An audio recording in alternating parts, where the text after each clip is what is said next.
اعلیٰ حضرت نا لا حول ولا قوت الا باللہ العلی العظیم پڑھنے کی بڑی فضیلت بیان کرتے. یہ ایسا وظیفہ ہے جو سب کو آتا ہے نا ماشاءاللہ. نبی پاک علیہ السلام نے فرمایا یہ اللہ کے عرش کے خزانوں میں سے خزانہ ہے. اعلیٰ حضرت فرماتے ہیں 99 دفعہ پڑھو لا حول ولا قوت الا باللہ العلی العظیم. فرمایا اللہ تعالیٰ تمہیں 99 بیماریوں سے شفا دے گا، اور اس میں سب سے چھوٹی بیماری ٹینشن کی بیماری ہے، سب سے چھوٹی بیماری غم کی بیماری ہے، چھوٹی، باقی بڑی بڑی ہوں گی. بڑا پڑھا لکھا سمجھدار مالدار وزادار آدمی ہونا، لیکن اس کے کپڑے میلے کچیلے ہوں تو نہ وہ کہیں جانے میں آسانی محسوس کرتا ہے اور نہ کسی کو گھر بلانے میں آسانی محسوس کرتا ہے. ایک مفت کا بوجھ اس کی طبیعت پہ ہوتا ہے کہ میرے کپڑے ٹھیک نہیں، مفت کا بوجھ. لیکن بندہ بالکل ان پڑھ ہو، سادہ ہو، گھر ٹوٹا ہوا ہو، لیکن اس کے کپڑے ٹھیک ہوں، اٹھنا بیٹھنا بھی نہا کے آیا ہو، استری والے کپڑے پہنے ہو، تو کہیں بیٹھتے ہوئے ذرا ہچکچاہٹ نہیں محسوس کرتا. آپ خود جب اپنے وہ کپڑے اتار لیتے ہیں نا، ان کو مٹی لگی ہوئی تھی، کہیں گرد لگ گئی تھی، تو خود بھی اپنے آپ کو آسانی میں محسوس کرتے. ورنہ نا وہ ساری محفل میں سب سے زیادہ توجہ اسی بات پہ رہتی ہے کہ میرا بٹن ٹوٹا ہوا ہے، اور وہ جینے نہیں دیتا کہ بٹن جو ٹوٹ گیا ہے. تو بار بار بندے کا خیال ہوتا ہے کہ کدے تک نہ لیا کوئی. یہ نفسیاتی مسئلہ ہے، اس کو سمجھیں. انسان فطرت کے ہاتھوں بعض اوقات مجبور ہوتا ہے. جس طرح انسان کا ظاہری حلیہ ٹھیک نہ ہو تو پورے سکون میں نہیں ہوتا، اسی طرح اگر باطن پہ کوئی بوجھ ہو نا، یہ تکبر والا بندہ کبھی سکون میں نہیں رہتا، یہ عجب والا خود پسندی والا بندہ کبھی سکون میں نہیں رہتا. بیماری لگ جاتی ہے نا میری طرح کے کچھ لوگوں کو، بزرگوں کی بات نہیں کرتا کہ ہمیں اسٹیج پہ ہونا چاہیے، میں چودھری صاحب ہوں، میں مالدار ہوں، میں علاقے کا بڑا ہوں، میں درویش ہوں، میں صوفی ہوں. آپ یقین کریں کہ ان کو پیچھے بیٹھ کے محفل سننے کا مزہ ہی نہیں آتا. وہ ساری محفل میں یہی سوچ رہے ہوتے ہیں کہ کدی کوئی اگے ساتھ لے نا. یہ بیماری ہے، یہ سکون نہیں لینے دیتی. یہ ایک مسئلہ ہے. خود پسندی، حسد، عجب، کبر، یہ مسائل ہیں. آپ جو مرضی کر لیں کہ آپ کو سکون نہیں لینے دیں گے. کسی بندے کا یہ ذہن بن جانا کہ میں جانا جاؤں، میں پہچانا جاؤں، تو آپ یقین کریں کہ وہ منتیں کرتا ہے کہ یار کوئی مہربانی کرو، میرا بھی ذکر کرو کہیں. شیخ سعدی رحمۃ اللہ علیہ فرمایا کرتے تھے کہ لکڑی کو گھن اتنی تیزی سے نہیں کھاتی جتنی بڑے لوگوں کو خوشامد تیزی سے کھا جائے. ان کا بس نہیں چلتا، ورنہ 2 بندے رکھ لیں 8 گھنٹے کی ڈیوٹی پہ کہ میری تعریفیں کیا کرو، بس نہیں چلتا. یہ باطن کے جو میل کچیل ہے نا، میرے رسول کریم کا کمال یہ ہے کہ حضور نے نظر کرم سے سارے دور فرما دیے. اور محبوب کے اپنوں نے جب نبی پاک سے دلیل مانگی نا کہ آپ اللہ کے نبی ہیں، تو اس کی دلیل کیا ہے؟ اپنوں نے دلیل مانگی، قریش نے. اپنوں کو منوانا ذرا مشکل ہوتا ہے نا، بھئی اللہ کا قانون ہے، اس نے چراغ کے بالکل نیچے اندھیرا بنا دیے، اس کا قانون ہے، کیا کیا جائے؟ نہیں مانتے. اپنوں کو منوانا، قریبیوں کو. انہوں نے جب، میرے ایک دوست نے مجھ سے کہا کہ ایک نہیں سمجھ آئی کہ جب کوہ صفا پہ حضور نے کہا تھا کہ میں اگر تمہیں کہوں کہ اس طرف دشمن کھڑا ہے تو سارے کہہ رہے تھے ہم آپ کی بات مانیں گے. تو میں نے کہا وہ سرکار کو ماننے کی بات تھی. یہاں بھی بہت سارے لوگ ہیں وہ کہتے ہیں حضرت صاحب آپ کی عزت بڑی کرتے ہیں، پر چپ کر جائے، سیاست کا نام نہ لینا. میری بات کی سمجھ آ رہی؟ آپ کی عزت بڑی کرتے ہیں پر چپ کر دیں. آپ نے یہ نہیں کہنا کہ سود نہ کھاؤ، بالکل آپ نے یہ نہیں کہنا کہ چودھری صاحب کے بچے کی شادی پہ بینڈ باجا نہیں ہونا، کیونکہ ہم تو عزت کرتے ہیں. عزت کرنا اور ہوتا ہے اور بات ماننا میں فرق ہوتا ہے نا جی. کچھ لوگ حیا کرتے ہیں پر بات، لیکن زیادہ خوشی اسی کی ہوتی ہے جو حیا بھی کرے اور بات بھی مانے. اپنوں نے جب دلیل مانگی نا کہ آپ اللہ کے رسول ہیں، تو اس کی دلیل کیا ہے؟ تو اللہ کریم نے فرمایا محبوب ان سے فرمائیے فَقَدْ لَبِثْتُ فِيكُمْ عُمَرًا مِّن قَبْلِهِ، کوئی باہر سے تو نہیں نہ آیا، میں نے تمہارے درمیان عمر کا حصہ گزارا ہے، افلا تعقلون، کیا تمہیں عقل نہیں؟ میری طرح کا کوئی سچا ہے تو دکھاؤ، کوئی صادق اور امین ہے تو دکھاؤ۔ تمہارے بیچ نبی کریم کا نہ اٹھنا بیٹھنا چلنا پھرنا یہ اس طرح کا تھا کہ کوئی چیز کسی پر بوجھ نہیں بنتی تھی، بلکہ جو دیکھتا جاتا تھا مدینے والے کا غلام بنتا جاتا تھا۔ ہم نا آپ یقین کریں کہ اگر نکل آئے نا آ جائیں سادگی پہ، سادی زندگی بڑی آسان ہوتی ہے، بڑی آسان۔ یہ جو بچے 4,500 روپیہ لگا کے بال کھڑے کراتے ہیں نا سر پہ، یہ پھر پریشان بھی رہتے ہیں کہ اتنے پیسے لگا دیے دیکھا کسی نے بھی نہیں۔ اور جو بزرگ ابھی آیا نا اس نے گھاس کاٹی ہے، بھینسوں کو چارہ ڈالا ہے، کپڑے بس اس نے جلدی سے پہن لیے صحیح استری، اس کو کوئی فکر نہیں، کو دیکھے تب بھی ٹھیک ہے، نہ دیکھے تب۔ نبی پاک صلی اللہ علیہ وسلم نے انسان کو کہا کہ اندر کا بوجھ اتار دے ورنہ تیرے لیے جینا مشکل ہو جائے گا، یہ اتار دے اندر کے سارے بوجھ، یہ جھوٹ کا بوجھ، یہ عداوت کا بوجھ، یہ حسد کا بوجھ۔ اعلیٰ حضرت بریلوی رحمۃ اللہ علیہ ملفوظات شریف میں فرماتے ہیں کہ حسد کرنے والا سامنے والے بندے پہ اعتراض نہیں کرتا، بلکہ حسد کرنے والا اللہ کی تقسیم پہ اعتراض کرتا۔ وہ کہتے ہیں اسے کو دیا ہے مجھے دینا چاہیے تھا۔ بحث کرتے ہیں لوگ، اپنے گھر بیٹھ کے دلائل جمع کرتے۔ کبھی کسی شخص کے بارے میں آپ ذرا قرآن مجید پڑھیں اور میرے رسول کریم صلی اللہ تعالی وسلم کی احادیث کا مطالعہ کریں۔ قرآن تو حضرت موسیٰ کی شان بھی بیان کرتا ہے، حضرت یوسف کے تذکرے نہیں بیان کرتا قرآن، جناب عیسیٰ روح اللہ کی عظمت قرآن بیان نہیں کرتا۔ اعلیٰ حضرت بریلوی رحمۃ اللہ علیہ کے سامنے کسی نے شعر پڑھا کہ شان یوسف جو دبی تو وہ بھی اسی در پہ دبی، تو اعلیٰ حضرت فرمانے لگے تمہیں غلطی لگ گئی ہے، میرے نبی کسی کو دبانے نہیں آئے۔ تو بندے بڑے حضرت ہوتے ہیں نا جی، اعتراض تو پڑا ہے ابھی بانٹتے پہ ہے، تو کہنے لگا جی شعر پہ اعتراض کرنا آسان ہے پر شعر کہنا مشکل ہے، تو فرمانے لگے چلو کہہ بھی دیتے۔ اس نے کہا جی آپ کہیے، تو فرمانے لگے شعر یوں کہو کہ شان یوسف جو بڑی وہ بھی اسی در سے بڑی، شان یوسف جو بڑی تو وہ بھی اسی۔ عزت دینے سے آپ کوئی کمزور ہو جائیں گے، نقصان ہو جائے گا کسی کو عزت دینے سے، کیا فرق پڑتا؟ لیکن آپ یقین کریں کہ وہ اتنی مصیبت بنی ہے عزت لینے کی، پروٹوکول لینے کی، اپنا آپ منوانے کی، اتنی زیادہ، بلکہ وہ لوگ جن کو بالکل اس چکر میں نہیں پڑنا چاہیے تھا، درویش لوگ، وزیروں کا بھی استقبال ہو رہا ہوتا ہے اور پیروں کا بھی استقبال ہو رہا ہوتا ہے۔ کوئی وزیر چڑھ جائے روڈ پہ تو رستہ غریب آدمی کو پھر بھی نہیں ملتا، تو کوئی تگڑا پیر چڑھ جائے تو پھر بھی نہیں رستہ ملتا، حالانکہ یہ درویش ہیں، یہ فقیر ہیں، یہ فقر کا درس دیتے ہیں، لیکن چاؤ ہی بڑا ہے۔ میرے رسول کریم صلی اللہ علیہ وسلم نے سادہ اور سمجھ والا اور عین طبیعت کے مطابق جس میں کسی بندے کو کوئی مشکل نہ ہو۔ پتہ ہے میرے محبوب کا کمال یہ تھا کہ نبی کریم تک رسائی بڑی آسان تھی، ہر بندہ بڑی آسانی سے پہنچ جاتا، بڑی آسانی سے۔ بخاری میں بھی حدیث ہے، لیکن قاضی اعجاز رحمۃ اللہ تعالی علیہ نے بڑے پیار سے لکھی ہے اور انوکھا رنگ ان کی تحریر میں چھلکتا ہے۔ حضرت انس بن مالک رضی اللہ تعالیٰ عنہ فرماتے ہیں کہ ملک شام کا ایک شخص حضور کی بارگاہ میں حاضر ہوا اپنے بادشاہ کا کوئی پیغام لے کے۔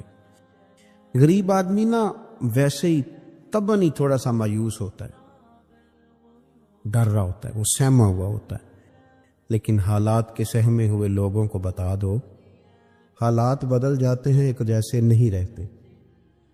لیکن یہ بیچارے سہمے، یہ ہر جگہ ڈر رہے ہوتے ہیں، یہ آستانوں پہ بھی ڈر کے پیچھے بیٹھے ہوئے ہوتے ہیں، آستانوں پہ پروٹوکول مل رہا ہوتا ہے جس کی جیب تگڑی ہوتی، تو ڈرتے ہیں یہ لوگ، اور ان پہ پریشر بڑھا دیا جاتا ہے، کچھ ایسے کام کیے جاتے ہیں جن سے ان کی دلوں پر بوجھ بھی رہتا ہے کہ نہیں یہاں بات کوئی نہیں کرنی۔ حضرت انس بن مالک رضی اللہ تعالیٰ عنہ فرماتے ہیں جب وہ آیا نا نبی کریم کی بارگاہ میں تو وہ کانپنے لگا، کوئی بات بھی نہیں ہوئی، کوئی ایسا مسئلہ بھی نہیں ہوا، لیکن وہ کانپنے لگا اور تھر تھر کانپنے لگا۔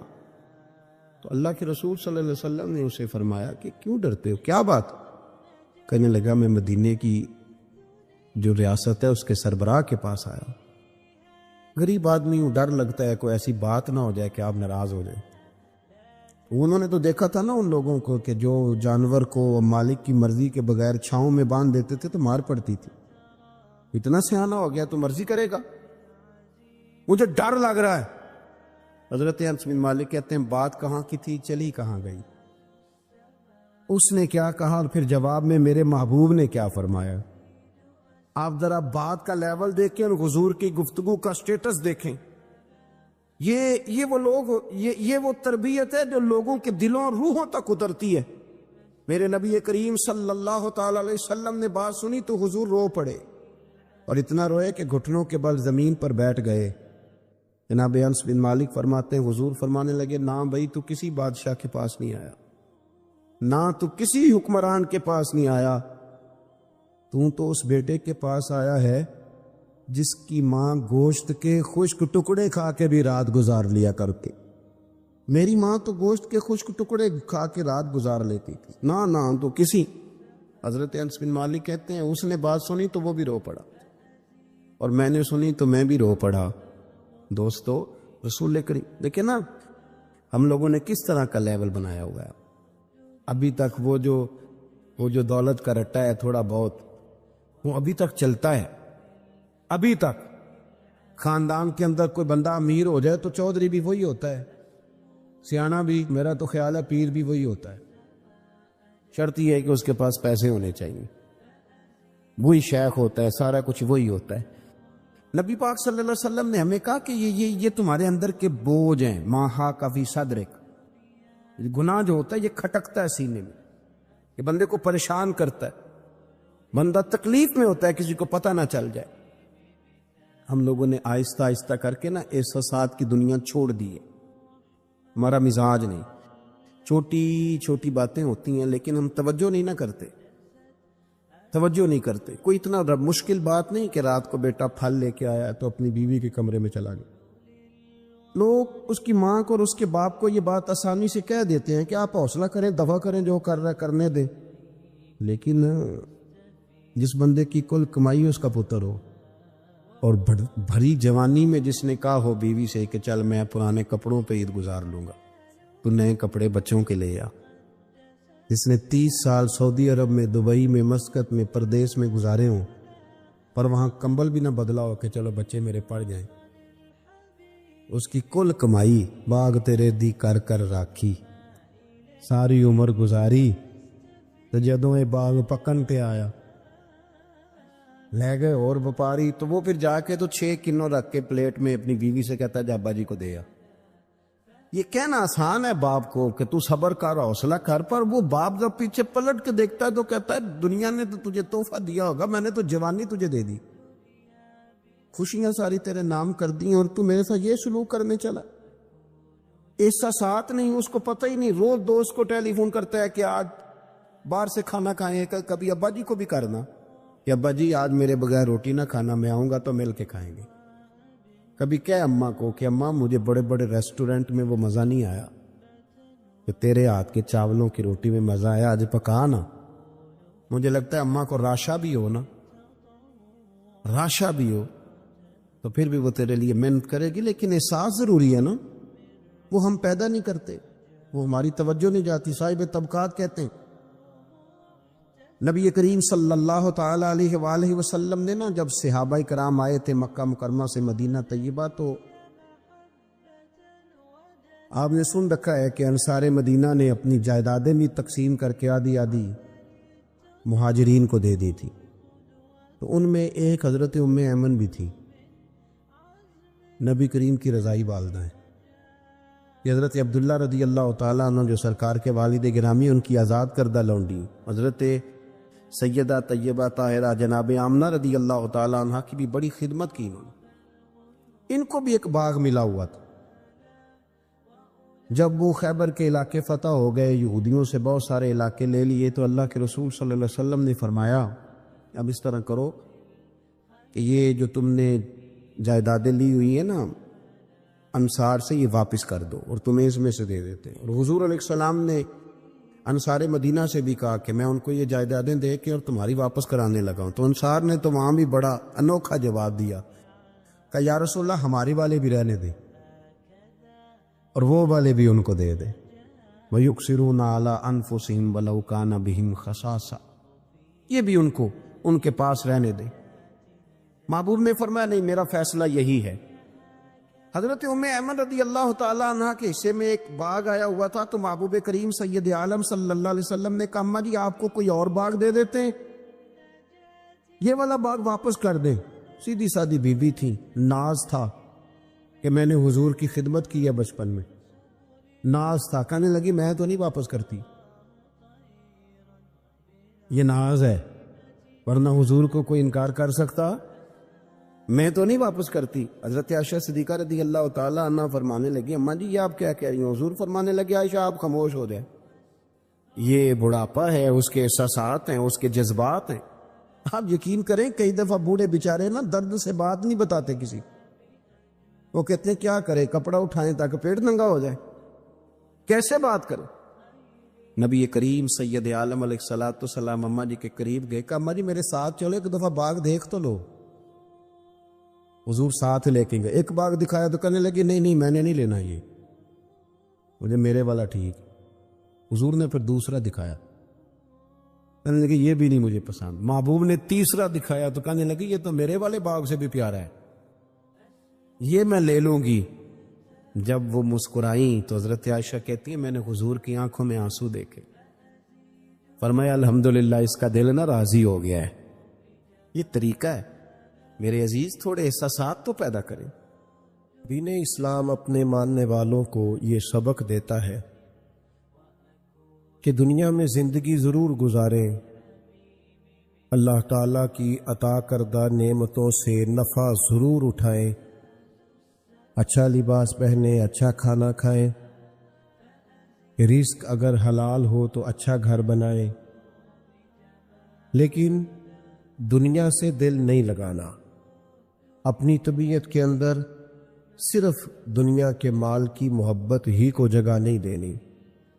کمر سیدھی رکھنے کے لیے کھانا کھایا جاتا ہے اور ستر چھپانے کے لیے لباس پہنا جاتا ہے اور سر چھپانے کو چھت بنائی جاتی ہے۔ مقصد زندگی روٹی کھانا نہیں، مقصد حیات اعلیٰ لباس پہننا نہیں، اسی میں کھو جانا، اسی میں زندگی گزار دینا، اور ہر وقت مال کو کیسے بڑھانا ہے، شہرت کیسے حاصل کرنی ہے، دنیا میں نام کیسے کمانا ہے، اس میں پوری طرح اپنے آپ کو ملوث کر لینا، الجھ جانا، یہ انسان کو تاریک رستوں میں لے جاتا ہے۔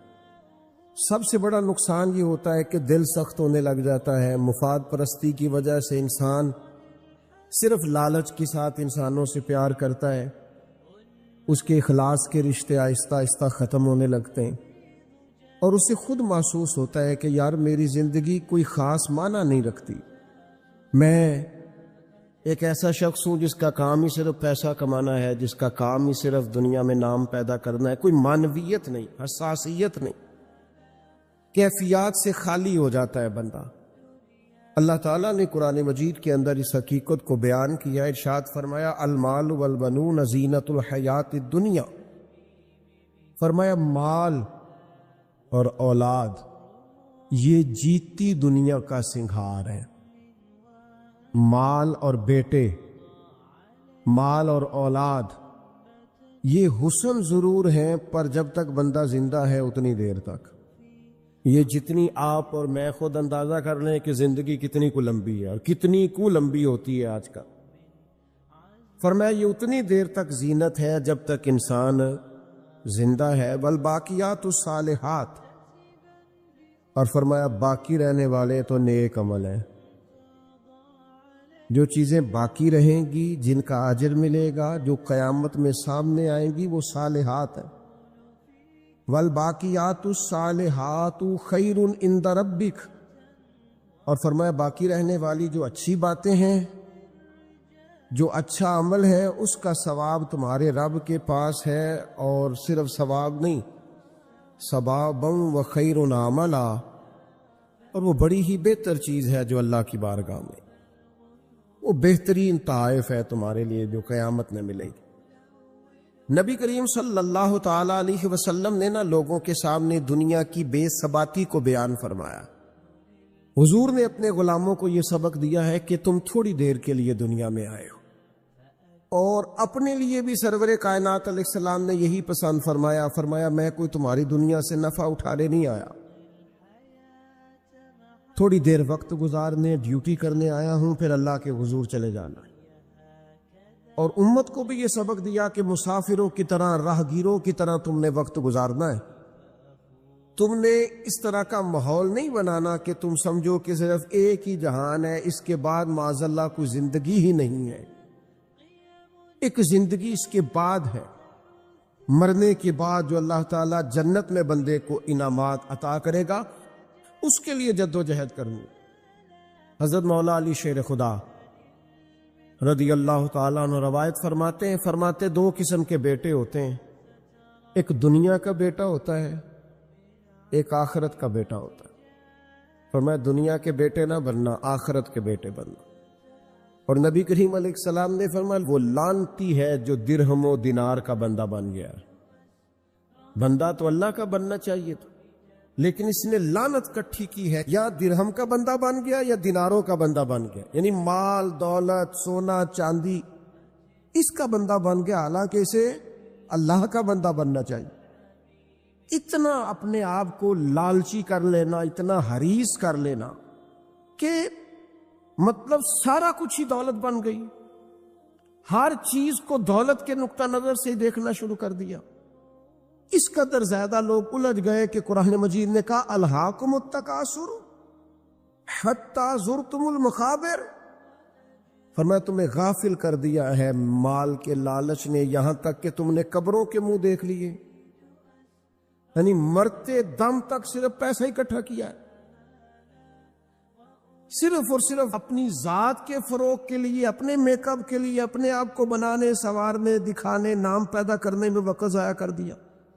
اور یہ بہت بڑا مسئلہ ہے ہمارے دور کا، ہم اپنے ذاتی قد کو اونچا کرتے رہتے ہر وقت، میرا نام ہو جائے، کو پتہ چل جائے کوئی، اور سیانے بندے، معاملہ فہم بندے، مدبر آدمی، ایسا نہیں کہ بیوقوف ہے، سمجھدار ہے، لیکن بیچارے تصویروں کے چکر میں پڑے ہوئے ہیں، فوٹو بازی کر رہے ہیں۔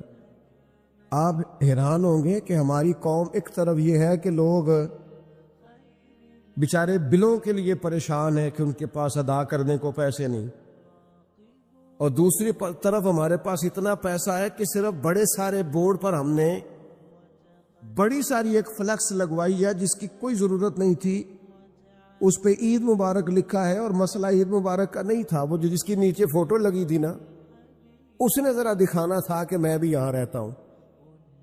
یہ کیا ہے بھلا؟ یہ وہ نفس کی تسکین ہے، یہ وہ قرار ہے کہ جس کے پیچھے تھک گئے لوگ، یعنی کو تھوڑی تعریف کر دے دل ٹھنڈا ہو گیا، سکون آ گیا، وہ ذرا پتہ چل گیا 10 آدمی مجھے جانتے ہیں، کوئی تسلی ہو گئی۔ یہ اتنی بڑی نفس پرستی میں انسان لگ جاتا ہے کہ پرانے جو حکمران ہوتے تھے انہوں نے وظیفے پہ لوگ رکھے ہوتے تھے کہ تم نے ہماری تعریفیں کرنی، تنخواہیں ملتی تھی خوش آمدید کرنے، شعراء کو خریدا جاتا تھا ہمارے مناقب لکھو، نفس کی تسکین۔ لیکن کچھ رب کے بندے ایسے بھی تھے جنہوں نے قرآن جب غور سے پڑھا، جنہوں نے احادیث مبارکہ کو بالغ نظری سے دیکھا، جنہوں نے صحبت رسول قریب سے اٹھائی، تو انہیں طے ہو گیا کہ اصل گھر تو آخرت کا گھر ہے۔ والآخرۃ خیر وابقیٰ، آخرت خیر والی بھی ہے، ہمیشہ باقی رہنے والی۔ جب یہ طے ہوا تو پھر ان لوگوں کی صورتیں لوگوں کے سامنے آئیں، تو ان کی زندگیاں بھی لوگوں نے دیکھی، تو عش کر اٹھے۔ ان پہلی صف کے زاہدوں کو دیکھو گے نا، تو جب سب سے پہلے نام گنو گے تو ان میں ایک نام حضرت عمر فاروق کا بھی ملے گا۔ معاذ اللہ ثم معاذ اللہ، نقل کفر نہ باشد۔ کچھ لوگ ایسے بھی ہیں رفس زدہ، اور ایسے لوگ جنہوں نے معاذ اللہ ثم معاذ اللہ صحابہ کے بارے میں جن کی رائے ٹھیک نہیں۔ آپ حیران ہوں گے کہ جو معاذ اللہ ثم معاذ اللہ حضرت عمر کے بارے میں رائے ٹھیک نہیں نہ رکھتے، یہ کمال ہے نا، جو رائے ٹھیک نہیں رکھتے یہ وہ بھی کہتے ہیں کہ 10 سال سے زیادہ وقت تک 24 لاکھ مربع میل پہ حکومت کرنے والے شخص نے اپنے گھر میں 1 روپیہ بھی نہیں جانے دیا. آپ اسے چھوٹی بات سمجھتے ہیں؟ بہتا دریا ہو اور بندہ کہے نہیں میں نے خشک رہنا ہے، یہ کیسے ہو سکتا ہے؟ یعنی کٹر مخالف بھی کہتا ہے کہ نہ مال خزانہ میں سے کوئی عمر کی جیب میں آیا ہے، نہ عمر فاروق کی اولاد کی جیب میں آیا، انہوں نے آنے دیا ہی نہیں. وہ جو زہد تھا نا، ذہن بن گیا تھا کہ دنیا نہیں اکٹھی کرنی، آخرت بچانی ہے. اور یہ ایک بات اور بھی ذہن میں رکھ لیں، زہد سے مراد یہ نہیں کہ بندے کی جیب میں کوئی شے نہ ہو تو پھر وہ زاہد ہوتا ہے. حضرت سلیمان بھی زاہد تھے پر انہوں نے دنیا پر حکومت کی ہے. زاہد تھے جناب یوسف علیہ السلام بھی، پر حکمران بھی تھے. کوئی نہیں ملے گا اتنا بڑا زاہد جتنے بڑے زاہد اور پرہیزگار حضرت عثمان غنی تھے. پر گھر میں لاکھوں کروڑوں پڑے رہتے تھے. پیسہ ہونا اور بات ہے، لیکن دل پیسے سے لگا ہونا یہ اور بات ہے. حضرت عمر رضی اللہ تعالیٰ عنہ کی زندگی ساری پڑھ لو اور غور سے پڑھ لو. معاذ اللہ کوئی ناقدانہ انداز میں بھی پڑھ لے، مخالف آئے میدان میں، ایک بات ماننی پڑے گی کہ دائیں بائیں آگے پیچھے دولتیں پھرتی رہیں، پر فاروق اعظم کی نظر کو دولت لبھا نہیں سکی. ان کا دھیان سیدھا یا بیت اللہ شریف کی طرف رہا ہے یا گنبد خضرا والے محبوب کی طرف رہا ہے. لبھایا نہیں کسی چیز میں، نہ کوئی چیز قریب آ ہی نہیں سکی. حضرت سعد بن ابی وقاص رضی اللہ تعالیٰ عنہ کا ایک قول ہے، اور درجنوں بیسیوں سینکڑوں باتوں اور کتابوں کا نچوڑ ہے. حضرت سعد بن ابی وقاص رضی اللہ تعالیٰ عنہ بیان کرتے ہیں، مصنف ابن ابی شیبہ میں موجود ہے. حضرت سعد بن ابی وقاص کہتے ہیں مجھے اللہ کی قسم عمر کوئی ہم سے مقدم آدمی نہیں تھے، لیکن درجہ بہت زیادہ لے گئے. وہ پہلے نہیں آئے، ان سے پہلے بھی لوگ آئے. کوئی زیادہ آگے بڑھ کے زیادہ کام نہیں کیا. یہ صحیح سند سے مصنف ابن ابی شیبہ میں موجود ہے. حضرت سعد بن ابی وقاص کہتے ہیں اللہ کی قسم ایک بات تھی، اس کی وجہ سے عمر صاحب سے آگے نکل گئے. حضور وہ کیا؟ فرمانے لگے عمر نے دنیا داری سے دل نہیں لگایا، مال سے، لالچ سے، ہرس سے، ہوس سے دور رہے. عمر ان کی دنیا سے بے رغبتی ان کو آگے لے گئی. اور یارو دانش منداں دا کم نہیں، دل دنیا تے لانا، اس ووٹی تے لکھ خامد کیتے. درویش سے پوچھا، حضور کہنے لگے حضور یہ زمین میری ہے، تو ہنس پڑے، کہنے لگے تیرے سے پہلے کس کی تھی اور تیرے بعد کس کی ہوگی؟ دانش منداں دا کم نہیں، دل دنیا تے لانا، اس ووٹی تے لکھ خامد کیتے، جو کیتا سو کھانا. تو کھا جاتی ہے، روز نیا خامد کرتی ہے یہ دنیا، ہر روز نیا حکمران بناتی ہے. آپ کے ملک میں کئی وزیر اعظم ہیں، جو زندہ ہے پوچھتا کوئی نہیں. کئی صدور رہ چکے ہیں، زندہ ہے پوچھتا کوئی نہیں. دنیا کا جو سب سے بڑا عہدہ تھا بظاہر وہ ملا ہے، لیکن حال کیا ہے؟ کچھ بھی نہیں. جب تک کرسیوں پہ تھے حیثیت اور تھی، کرسی تے اترے تو حیثیت. حضرت عمر کی زندگی کا بڑا سبق یہ ہے کہ دنیا سے بے رغبت ہو جاؤ. جو تمہارا ہے بس وہی تم نے حاصل کرنا ہے. آنے والی نسل کو بھی ہرس، ہوس، لالچ، مفاد پرستی پہ نہ لگاؤ. آپ نے ناراض نہیں ہونا، چند دن پہلے مجھے ایک یونیورسٹی میں بلایا گیا لیکچر کے لیے، تو کہنے لگے جی مین آپ نے بات چھیڑ ہے، بالکل مین. آخر کیا وجہ ہے کہ پڑھے لکھے سمجھدار اتنی بڑی ڈگریاں اور پھر لوگ غلط طرف نکل جاتے ہیں؟ تو میں نے کہا مجھے زیادہ تو نہیں پتا، لیکن ہم جب پڑھتے تھے نا تو جس بچے سے پوچھتے تھے نا، زیادہ بچے یہی کہتے تھے بڑے ہو کے کیا بنو گے؟ کہتے میں نے ڈاکٹر بننا ہے اور مخلوق کی خدمت کرنی ہے. زیادہ تر یہی کہتے وہ بڑے ہو کے ڈاکٹر تو بن گئے پر اگلا لفظ بھول گئے. ڈاکٹر بن گئے وہ، لیکن مخلوق کی خدمت کرنی ہے یہ وہ.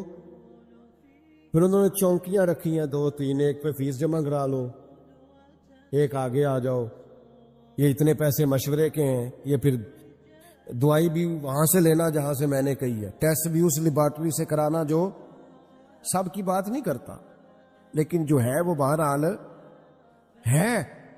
خدا را کہیں تو دنیا داری چھوڑ دو، کسی مقام پر تو اس کو چھوڑ دو.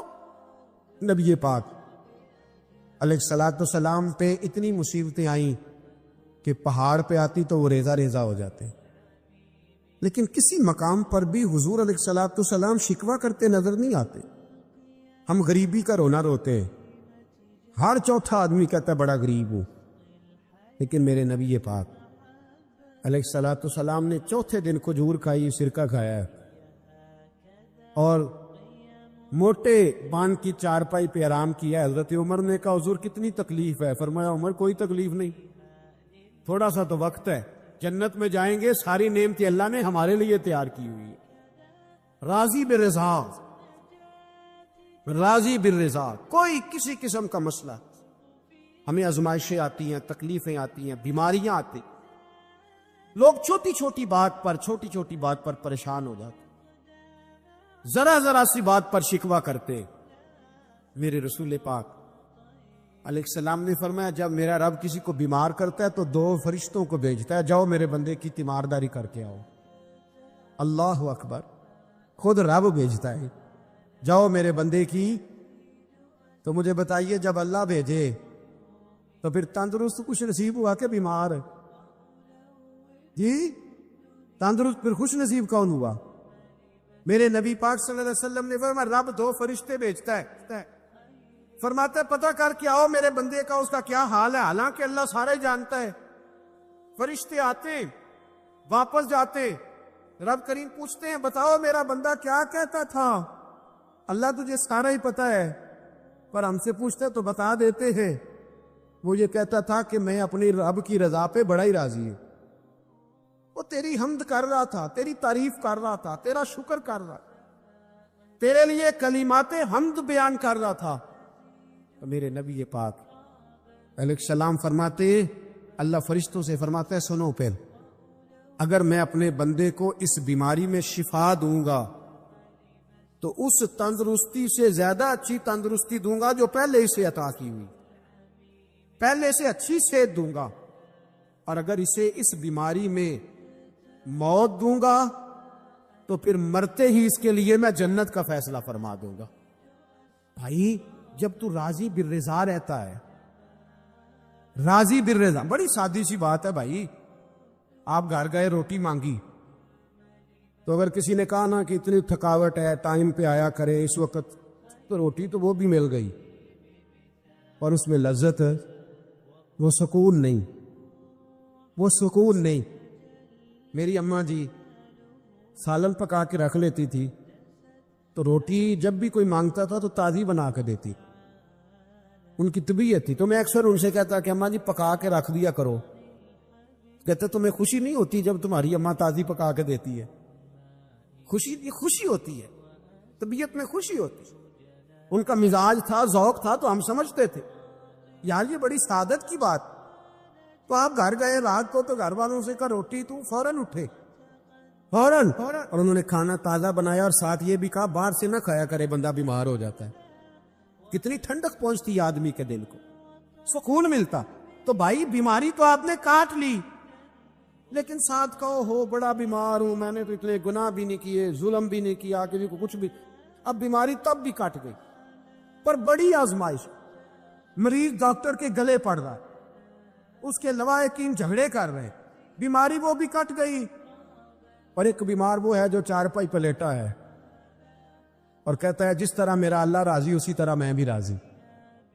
تو بیماری اس کی بھی کٹ گئی. حضرت یونس علی نبینا علیہ الصلوۃ والسلام نے ایک دن حضرت جبریل امین ملنے آئے تو جناب یونس علیہ السلام کہنے لگے اے جبریل اللہ کے نیک بندوں میں جو اللہ کو اس وقت سب سے زیادہ پسند ہے نبیوں کے بعد، توجہ کرنا بات کا، جو سب سے زیادہ اللہ کو پسند ہے نبیوں کے بعد ولیوں میں، اور سب سے زیادہ اللہ جس کو اللہ کی بارگاہ میں عبادت گزار لکھا جاتا ہے، میری اس بندے سے ملاقات کراؤ۔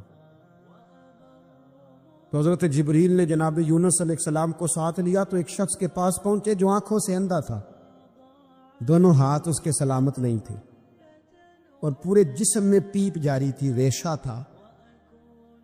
جب جا کے السلام علیکم کہا نا حضرت یونس نے، اس نے وعلیکم السلام کے بعد پہلا لفظ پتہ کیا کہا؟ اس نے کہا یا اللہ تیرا شکر ہے، یا اللہ تیرا، آپ بھی ادا کریں اللہ کا شکر، یا اللہ تیرا، اللہ تیرا شکر ہے۔ حضرت یونس علیہ السلام کہنے لگے تو شروع سے اس طرح کا ہے، نابینا بھی اور ہاتھوں سے معذور بھی اور سارا جسم شروع سے؟ تو بڑے ہی خوبصورت لفظ اس بیمار نے کہے، کہنے لگے نہیں حضور میں بالکل ٹھیک ٹھاک تھا، جب تک میرے رب نے چاہا کہ یہ دنیا کو دیکھے تو تب تک اس نے مجھے آنکھیں دی، اور جب اس نے چاہا کہ اب اس کا دیکھنا بہتر نہیں تو اس نے واپس لے لی۔ تو یا اللہ تیرا شکر ہے، اللہ تیرا شکر ہے۔ پھر کہا جب تک اس نے چاہا کہ میرے ہاتھ رہے تب تک رہے، جب اس نے چاہا کہ میرے لیے بہتر نہیں تو اس نے لے لیے، تو یا اللہ تیرا شکر ہے۔ جب تک اس نے چاہا کہ میرا جسم صحیح و سلامت رہے تو رہا، اور جب اس نے چاہا کہ میرے لیے بہتر نہیں تو مجھے بیمار کر دیا، تو یا اللہ تیرا شکر ہے۔ تو حضرت یونس علیہ السلام کہنے لگے جبریل واقعہ یہ اللہ کا سب سے زیادہ شکر گزار بندہ ہے، سب سے زیادہ عبادت گزار بندہ ہے، سب سے زیادہ۔ میرے نبی پاک علیہ السلام نے فرمایا میرا مومن ہر حال میں نفع میں ہے، نعمت ملے تو شکر کر کے نفع، مصیبت آئے تو صبر کر کے نفع، اپنی زندگی میں تحمل، بردباری، علم پیدا کرے، حوصلہ پیدا کرے، ہر آنے جانے والے شخص کے مزاج کے مطابق اسے نہ ملے، اپنا مزاج صحیح رکھے، اپنی طبیعت کے مطابق اپنے ماحول کو برقرار رکھے۔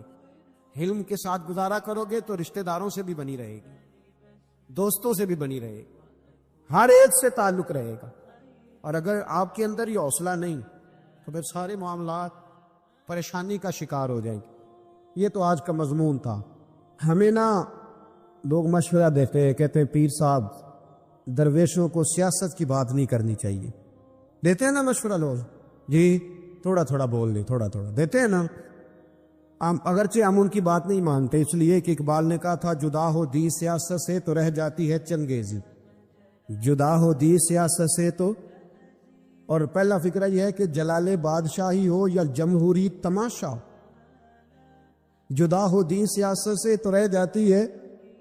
اس نے کہا جب سیاست اور دین علیحدہ علیحدہ ہوتے ہیں تو چنگیز خاں اور ہلاکو خاں پیدا ہوتا ہے۔ سیاست جب تک مسجد کے اندر رہتی ہے تب تک پاک صاف رہتی ہے، وہ گندی ہوتی تب ہے جب مسجد سے نکل جاتی ہے۔ حضرت علی کے زمانے تک مسجد میں رہی، پاک صاف رہی، یزید باہر لے گیا تو گندی ہو گئی، حضرت عمر بن عبدالعزیز دوبارہ مسجد میں لے آئے تو پھر پاک ہو گئی۔ لیکن پھر بھی ایک ساتھی نے مجھے کہا تو اس کی بات میں سب کی باتیں نہیں مانتا، اس کی بات میری سمجھ میں آئی۔ وہ کہنے لگا جی اصل بات یہ ہے کہ سیاسی تبصرے تجزیے ہم اخباروں میں ٹی وی پہ جا کے بیٹھے، جا کے بڑی مہربانی میری طرف دیکھیں، وہ ہم سنتے رہتے ہیں تو ہمارا دل کرتا ہے مسجد میں صرف ہم رسول اللہ کا پیار ہی سنیں۔ تو میں نے کہا یار تیری بات دل کو لگتی ہے، یہ بات صحیح ہے، چلو یہ نیت اچھی ہے، یہ تیرا نظریہ ٹھیک ہے، مان گیا۔ میں چلا گیا دکاندار کے پاس اور میں نے اس کو جا کے کہا کہ گاڑی کا انجن کھولو، اس طرح کرو، اس طرح۔ اس نے کہا مولانا آپ جا کے نا گھر تو فقہ کی کتاب کھولے، اس لیے کہ گاڑی کے انجن کے بارے میں آپ کو معلومات، یہاں اگر آپ نے یہ کام کرنا ہے تو اس کو پڑھیں، کسی استاد کے پاس ورک شاپ پہ آئے ہیں، آپ کے ہاتھوں کو، منہ کو، چہرے کو مٹی لگے، دھواں لگے، گریس لگے، پھر آپ کو پتہ چلے گا انجن کیسے کھولتا ہے۔ صحیح کہہ رہا ہوں؟ نہیں صحیح کہہ رہا؟ دھواں گلنا تو یہاں کر چڑی دے، صحیح کہہ رہا ہوں جی؟ اگر مولوی کو اجازت نہیں سیاست کی بات کرنے کی، اور مولوی کو اجازت نہیں کہ انجن کی بات کرے، تو سیاستدان کو اجازت ہے دین کی بات کرنے کی. یہاں تو وہ آئے نا مدرسے میں پڑھے, پورا دین حاصل کرے, پھر وہ بولے تو پھر تو ٹھیک ہو گیا. لیکن جب اسے سورت اخلاص بھی سیدھی نہیں آتی تو فتوے دینے کی اس کو ضرورت ہے کوئی؟ بولے نا یار, کیوں چھیڑتے ہیں سیاست؟ ہم نا پچھلے جمعے جلوس نکالنا چاہ رہے تھے ختم نبوت کی ترمیم کے حوالے سے. حکومت وقت نے کہا کہ ہم واپس لیتے ہیں, تو میرے بہت سارے دوستوں نے کہا جی نکالنا چاہیے. انہوں نے کیا کیوں؟ میں نے کہا یار لوگوں کو بھی پریشان نہیں کرنا چاہتے, ہماری اپنی سڑکیں ہیں, کسی کو بس ٹھیک ہے. انہوں نے واپس لے لی تو بات ختم ہو گئی, ہم مان گئے, تسلیم کر لیا. اتنا ہمارا مطالبہ ہے کہ اس آدمی کو ضرور سزا دو جس نے یہ ترمیم کی ہے. لیکن ہم نہیں کرتے, کوئی نہیں نکلے, نہیں نہ نکلے بولے ہیں. تو وزیر قانون صاحب کو کیا مصیبت بنی ہوئی ہے نیا فتویٰ دینے کہ ہے کوئی شوق نہیں دینا چاہیے فتویٰ؟ کہتا نہیں مرضیوں میں ہمارے درمیان تھوڑا ہی فرق ہے. مجھے یوں لگتا ہے کہ یہ جان بوجھ کر کوئی نہ کوئی ایسی شرارت کرتے جس سے لوگ اشتعال میں رہا. جان بوجھ. حلم, حوصلہ, صبر ذات کے بارے میں تو ہے, لیکن اگر کوئی رسول پاک کی بے ادبی کرے تو پھر حوصلے کی بات تو ہے ہی نہیں, پھر تو جہاد کی بات ہے.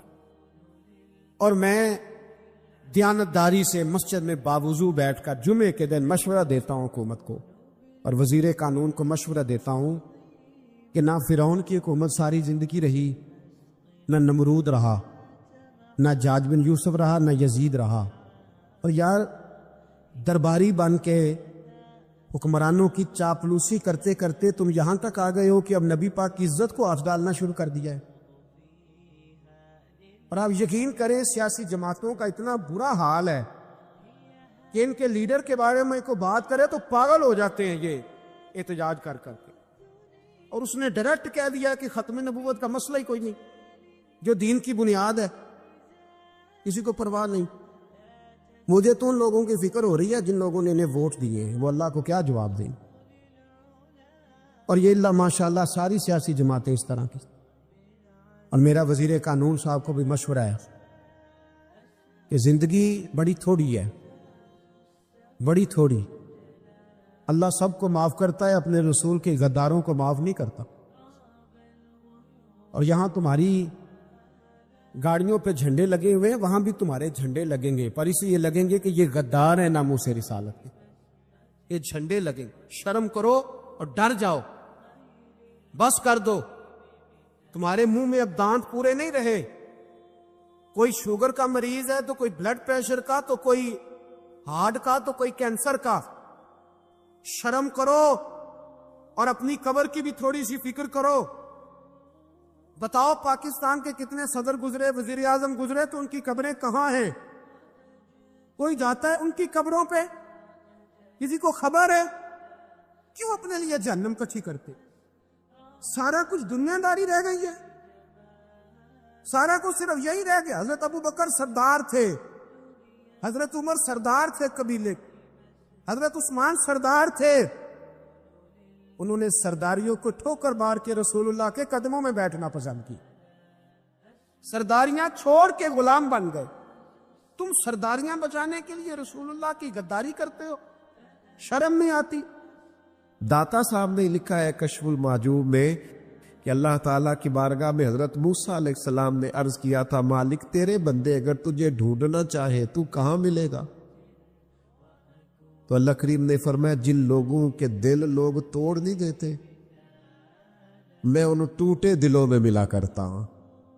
تیرا آئینہ ہے وہ آئینہ کہ شکستہ ہو تو عزیز تر ہے نگاہ آئینہ ساز میں. جب لوگ تانے دیتے ہیں, جب لوگ تکلیف دیتے ہیں, جب آپ بالکل ٹھیک چل رہے ہوتے ہیں, جب آپ محنت کر رہے ہوتے ہیں, جب آپ مخلص ہوتے, جب آپ جدوجہد کر کر کے تھک جاتے ہیں, اور لوگ جب پوری طور پر تانا زنی کرتے, باتیں سننے کو جب ملتی ہے, میں دیانتداری سے کہتا ہوں جب لوگ پوری طرح دل توڑ دیں پھر کوئی سجدے کا مزہ ہے؟ پھر کوئی دعا کی لذت ہے؟ پھر کوئی چسکا ہے اس کی بارگاہ میں حاضری کا، پھر کوئی تڑپ پیدا ہوتی ہے اس کیفیت میں، وہ جب لوگ آپ کو پوری طرح تکلیف دے اور سارے اسباب ظاہری ختم ہو جائے، وہ جو لذت ہے نا اللہ کی بارگاہ میں جڑنے کی، وہ تعریف والوں کو کئی دفعہ نصیب۔ ٹوٹے دلوں میں تو رب ملتا ہے، نہ بچا بچا کے تو رکھ اسے، تیرا آئینہ ہے وہ، یہ شکستہ ہو تو عزیز تر ہے، نگاہ آئینہ ساز میں میرے عزیز طے کرے کہ اپنے ضمیر کے مطابق فیصلے ہوں گے، اللہ رسول کی رضا پانے کا کام ہوگا، اور اس تعریف سے نکل آئیں گے ہم کہ لوگ ہمارے بارے میں کیا کہتے ہیں۔ میں عرض کر چکا ہوں کہ داتا علی اجویری رحمت اللہ علیہ فرماتے کہ نبی پاک علیہ السلام کو صادق کہتے ہیں، امین کہتے ہیں، صلہ رحمی کرنے والا کہتے ہیں، اور جب کہا لا الہ الا اللہ پڑھو تو پھر جادوگر، پھر معاذ اللہ شاعر، پھر کچھ۔ اچھا وہ یہ سارا کچھ کہتے رہے تو کیا حضور شام کو بیٹھ کے حضرت صدیق اکبر کے پاس یا گھر میں سیدہ ختیجہ کے پاس یہ تبصرے کرتے تھے معاذ اللہ کہ دیکھو جی لوگ بات ہی نہیں سنتے، دیکھو توجہ ہی نہیں کرتے، دیکھو مجھے جادو؟ حضور یہ تبصرے کرتے تھے؟ وہ جس طرح بچہ آگ کے قریب بار بار جاتا ہے اور ماں ہاتھ پکڑ پکڑ کے روکتی نہیں، غصہ نہیں کرتی، اس کا خیال ہوتا ہے اسے پتہ ہی نہیں یہ جل جائے گا، یہ رات کو بیٹھ کے تبصرے نہیں ہوتے تھے، بلکہ اللہ کا قرآن کہتا ہے اللہ کا باقی النفس کا، اے محبوب کیا آپ اپنی جان پر کھیل جائیں گے؟ اللہ یکون مؤمنین، اس بات پر کہ یہ ایمان کیوں نہیں لاتے؟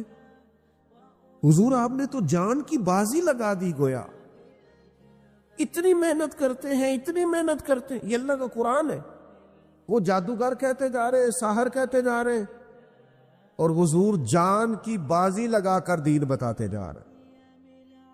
یہ مزاج ہے کہ آپ ان لوگوں کے بیچ کھڑے ہو کر انہی کی خیر کی بات کریں، انہی کے حق میں بھلے کی بات کریں جو آپ پر تانا زنی کر رہے ہیں۔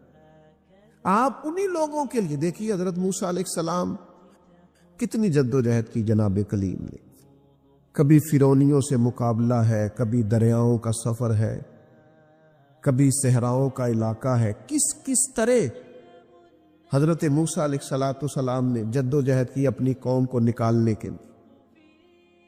آپ قرآن مجید کھولیں، جگہ جگہ حضرت کلیم علیہ السلام کا ذکر ملے گا، کبھی وہ پانی کا مطالبہ لے کے آ گئے، کبھی کچھ لے کے آ گئے، دن رات حضرت موسیٰ علیہ السلام انہیں فرعونیوں سے نجات دلانا چاہتے ہیں، لیکن وہ کتنی ذہنی اذیت دیتے ہیں۔ آپ تاریخ پڑھ کے دیکھیں، کبھی وہ ان سے کہا گائے ذبح کرو تو پوچھتے ہیں رنگ کیسا ہو، بچڑی ہو کہ جوان ہو۔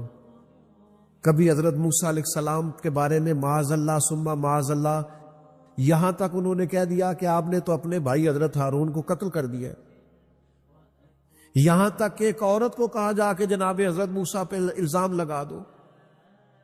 کبھی وہ کہتے ہیں کہ معاذ اللہ آپ اتنا اپنے آپ کو پردوں میں چھپا کے رکھتے ہیں، چونکہ حضرت کلیم بڑے حیادار تھے، اللہ کے سارے نبی حیادار ہوتے، تو وہ کہتے تھے لگتا ہے جسم پہ معاذ اللہ ثم معاذ اللہ کوئی عیب ہے، کبھی کوئی بات، کبھی کوئی بات، کبھی کوئی بات۔ لیکن آپ حضرت کلیم کو دیکھیں، وہ جہاں بھی رب کی بارگاہ میں عرض کرتے ہیں اپنی امت کی خیر ہی مانگتے ہیں، وہ اپنی قوم کی خیر ہی مانگتے ہیں، وہ اللہ کی بارگاہ میں یہی عرض کرتے ہیں مالک ان کے لیے ہدایت کے رستے واضح فرما۔ یہاں تک ان کی قوم نے کہہ دیا معاذ اللہ، یہ اللہ کا قرآن فرماتا ہے، آپ سورہ آراف پڑھ کے دیکھیے، وہ کہنے لگے اے موسیٰ ہمیں تو آپ سے پہلے بھی آپ کی وجہ سے تکلیف پہنچی، معاذ اللہ آپ کے بعد بھی آپ کی وجہ سے تکلیف پہنچی، وہ آپ کی ولادت کی خبر معروف ہوئی تو فرعون نے ہمارے بچے قتل کرانے شروع کر دیے، تو آپ کے تو آنے سے پہلے ہمیں تکلیفیں پہنچ رہی۔ لیکن حضرت موسیٰ پھر بھی کہتے ہیں اور صبر کرو تمہارا دشمن ہلاک ہو جائے گا، اللہ تعالیٰ تمہیں کامیابی دے گا۔ اور پھر اللہ تعالیٰ نے اس کا اعلان بھی فرمایا یاد کرو نا بنی اسرائیل والو، وہ وقت یاد کرو نا، وَإِذْ نَجَّيْنَاكُمْ مِنْ آلِ فِرْعَوْنَ، پھر ہم نے تمہیں نجات دی فرعون والوں سے، پھر ہم نے تمہیں نجات دی ان لوگوں سے، فرعونیوں سے تمہیں بچا لیا. کس کی برکت سے؟ حضرت موسیٰ علیہ السلام کی برکت. اللہ نے ان کے ذریعے تبلیغ فرما کے بچا لیا.